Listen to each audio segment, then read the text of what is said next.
Hiyo wadada wa kizazi hiki wanafanya sana douching.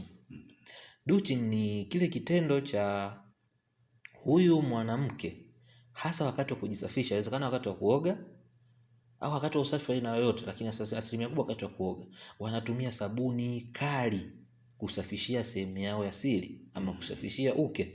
Wanakuta wanaingiza sabuni mpaka ndani.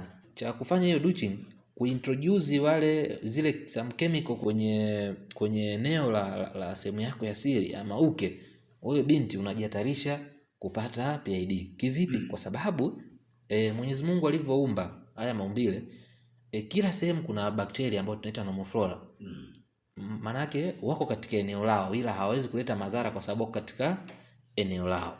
Kwa hivyo unavyoingiza ile kemikali unaua wale bakteria ambao Mwenyezi Mungu ameweka pale waweke ulinzi. Ukishawaua, maana yake sehemu yako ya siri inakuwa haina ulinzi.